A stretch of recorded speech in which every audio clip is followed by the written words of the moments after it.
Let's get right into it. Number 10, the yawn virus. You think you yawn because you are tired. That is true maybe once a day. Every other yawn is something else. Yawning is contagious, and it does not need a reason. It crosses a room in seconds. It crosses species, which is why your dog yawns after you do. It even works through a screen, and it works when somebody just says the word. You may have already done it. No one really knows why. The best explanation we have is that yawning was never really about oxygen or boredom. It was a group signal. A band of primates sleeping in the open needs everyone drifting off and waking up at roughly the same time, and the yawn is the message that gets passed around. Alertness, syncing. So when the meeting drags and the yawn moves down the table like a wave, that is not rudeness. It's basically an ancient group chat that everybody reads and nobody replies to. I yawned 4 times putting this list together, and only one of them was mine. Number 9, the grip that holds nothing. Put your finger in a newborn's palm and they will clamp down on it, not gently. The grip is strong enough that many babies can hold their own body weight, which doctors know and parents should absolutely never test. Nothing in a modern baby's life requires that. They are not carrying anything. They are not going anywhere.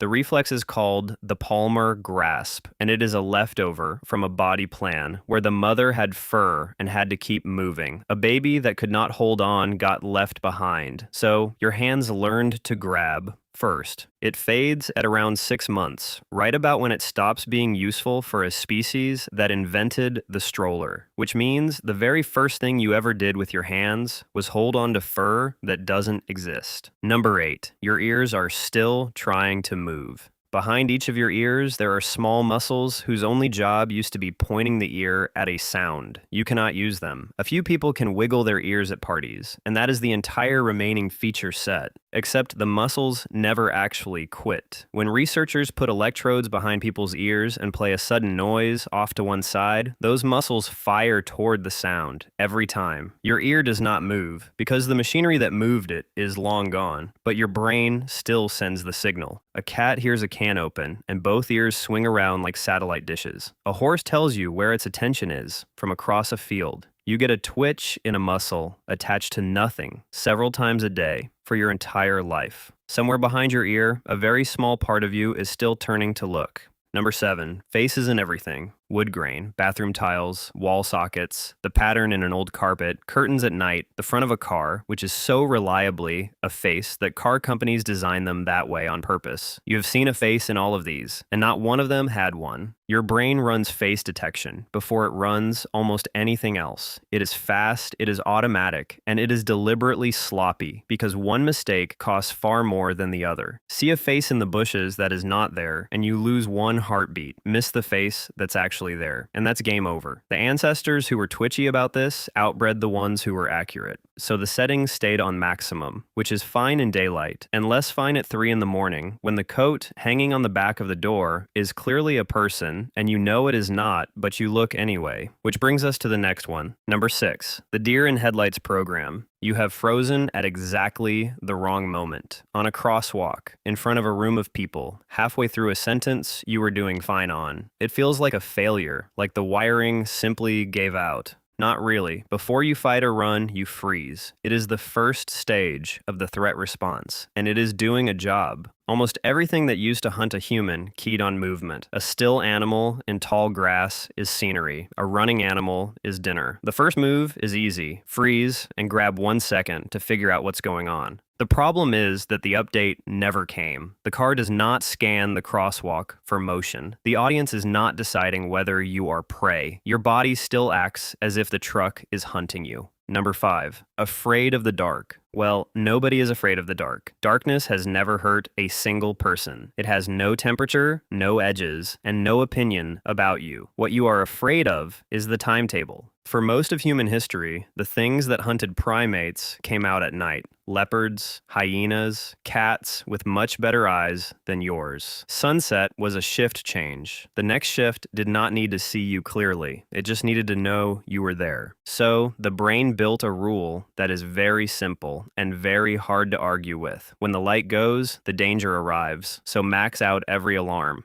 That wiring never got the update. It is why a child at bedtime is not being dramatic. They are just 50,000 years late. And it is why a grown adult, alone in their own house, walks up a dark staircase slightly faster at the end. Anyway, you can watch the next one happen right on your own arm. Number 4, goosebumps. Your skin still thinks you have fur. When something scares you, tiny muscles at the base of every hair pull it upright, trying to make you look bigger and scarier. This worked great when you were a wolf-sized ball of hair staring down a rival. Today it mostly announces that you are cold and mildly frightened, which is not the power move it used to be. Watch a cat do it, and you'll see what the feature was really built for. The cat nearly doubles in size in about a second. You get texture. But the odd part is what else triggers it. Music does it, a particular voice does it, a quiet scene on screen, nothing threatening in it, and goosebumps show up anyway. The oldest alarm in your skin now fires for beauty, and nobody really knows why.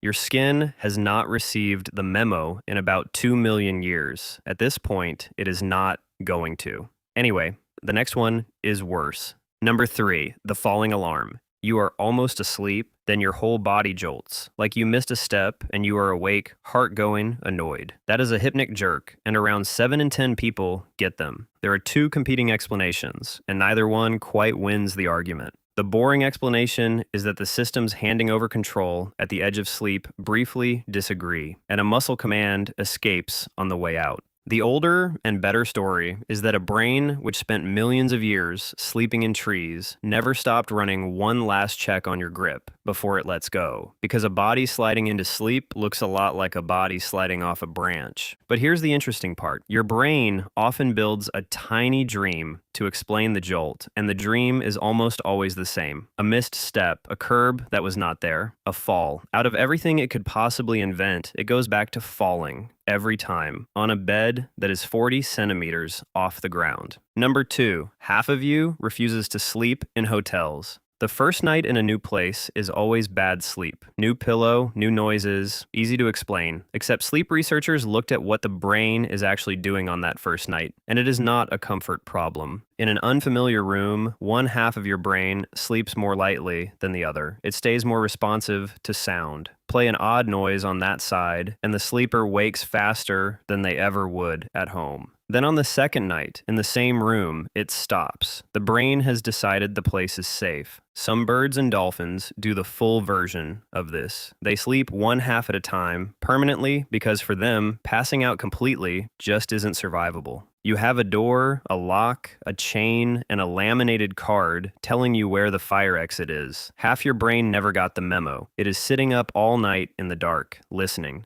Number 1, the dread that showed up before you were even born. Show a young child a grid of pictures, flowers and caterpillars and ordinary, harmless things, and hide one snake in it. They find the snake faster than anything else on the page, before they have ever seen a real one, before anybody has told them a single thing about snakes. They are not born terrified. That part is worth being precise about. What they are born with is a shortcut. Fear of snakes takes one bad moment to install and then never leaves. Fear of cars, which actually kill people constantly, takes years of nagging and never quite finishes. Snakes were killing primates for tens of millions of years, long before anything you would call a human existed. That is old enough to leave a mark in the equipment instead of in the culture. So, the fear is not a memory from your life. It is a warning that was already in the box, about an animal you have probably never met. I have never been anywhere near a snake, and I still check the bushes every time I am out in the wild. That is the whole list, and there is a pattern in it worth sitting with for a second. None of this is broken. Every single one of these worked perfectly for a very long time, for a body that existed in a different world. Then the world changed in about 10,000 years, which is nothing, and the equipment never got the notice. So you are running old software. Nobody updated it. It still shows up for work every day. The ear muscle turns toward a noise. The skin puffs up fur it does not have. Half a brain sits awake all night in a locked hotel room. You are not a modern person with a few old bugs. You are an old animal doing a very convincing impression of a modern person. And every so often, usually around 3 in the morning, the impression slips. That is all for today. I will make more of these. Subscribe if you want them. Anyway, I need a refill.